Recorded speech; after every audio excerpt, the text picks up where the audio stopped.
the Lord to search you. If there's any offenses, you come to church and somebody has offended you because in the church. I remember a few years ago, Daddy was treating offenses. It was a series. And we used to break for cell meetings after the service. At that time, somebody had done me something in the church. I was so offended. And I don't understand. When the thing happened and I come to church, that's when Daddy is preaching offenses. I said,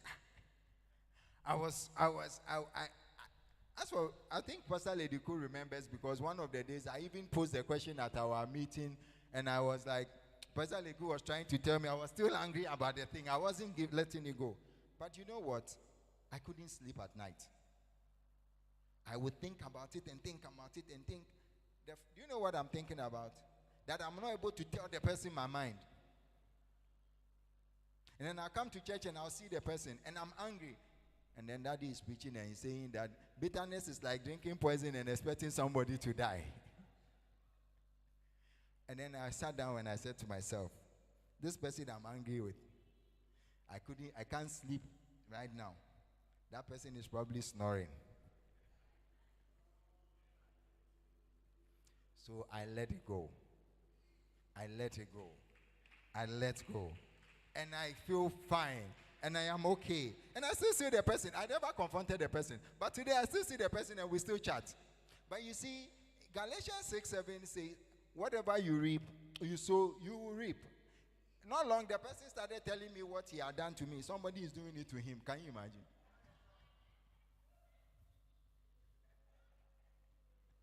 And that's how life is. And so, look inside. Search your heart. See what is preventing you from life. Search yourself. Look inside. Stop hearing things. Stop dwelling on social media. A lot of us, when we wake up, first thing, our phone, looking for our phone to find what is happening on social media. And that will make you like the War Jekyll tale. So please, whenever you are going on social media too much, remember the War Jekyll tale. Right. So the next thing to do, to look, is to look back. To look back. In John chapter 1, verse 29, it says, the next day he saw Jesus coming towards him and said, behold, the Lamb of God who takes away the sin of the world.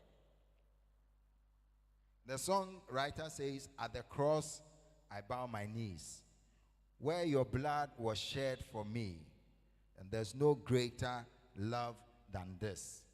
You see, when you connect to God, when you look in, you purify yourself, and back you look at the cross, what Jesus did for us.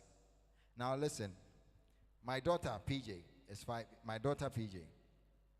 Imagine we go to China Mall. I'm sure you've seen this at China Mall. When you go to China Mall, they write there, whatever you break or when you open anything, you pay for it. I don't know if you've seen that thing. Every aisle at China Mall, if there are plates and breakables, they put in a sign there. If you touch it and it breaks, you pay for it. So imagine I go shopping with just PJ and myself. And then maybe she sees a nice mug and she's trying to take it to show it to me, and it falls and breaks. And then the attendant comes and then shows me that sign that whatever you break, you must pay for it. Then I tell her that I didn't break it, she broke it. So collect the money. I didn't break it. Of course, did I break it? She was the one who broke it. But why is the attendant telling me or not telling PJ? Because she has broken it, but it is her father that will pay it. You and I, we have broken so many things. And Lord, ask Jesus, our Father, to come and take our place. What you have broken, Jesus has paid for you. Look at that cross. And let that love compel you to go out. Whenever you think of evangelism, whenever evangelism is called, look back and think about that and go. That's the only reason I go for evangelism. Because whenever I look back and I remember, had Jesus not lifted me up from my paralysis, I have no idea where I would be today. So look in your heart. When you look in your heart and you connect to God, look back and see what the Lord has done for you on the cross. The next thing I want us to look at is to look around. The love of Christ compels me. Listen, after we experience the love of Christ, the next thing we need to do is to look around and see how we can make a difference in the life of people.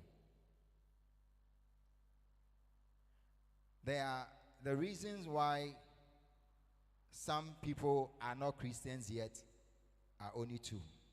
There are only two reasons why some people are not Christians yet. The first reason is that they have never seen a Christian, or they have never met a Christian. And the other reason is that they have met a Christian. Think about it.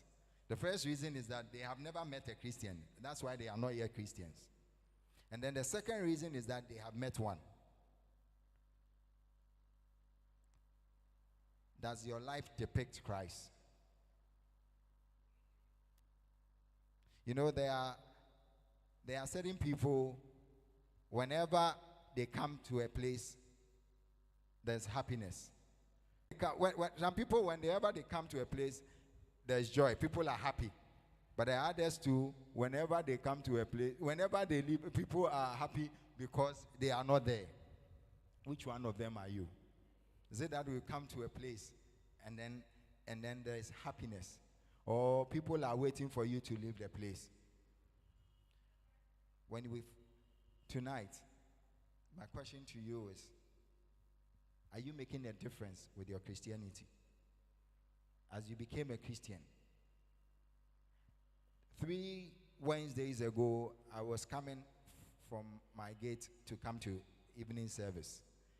As I was about to sit in my car, I saw a young lady passing. And I felt compelled to tell her about Jesus. And so I tried to get her attention. So I pretended I couldn't put my wheelchair in the car. And then she was watching me. And then she asked me if I needed help. But I just wanted an opportunity to share Christ with her. So I told her, yes, I needed help. Then I wanted to help me put the wheelchair in the car for me. And so when she came and she was putting it in, and I asked her name. And I asked her that, is she a Christian? Does she go to church? She says, yes, I'm a Catholic. So what do you do at church? She said, oh, no, nothing. I haven't been to church in a while. And I said, oh, wow. So I said, okay, I am on my way to church, but I want to share Christ with you. And then if you don't mind, I can invite you to church another day with me. Would you like to go with me? And would you like to hear about Christ? She was like, oh, right now, I can't, no, I'll think about it. And I said, no, listen. You know, when you receive an invitation letter, you have on it RSVP, a date, and then a number. And then we know RSVP means Responde s'il vous plaît, meaning that will you come? Respond if you come, call it. So I asked the girl,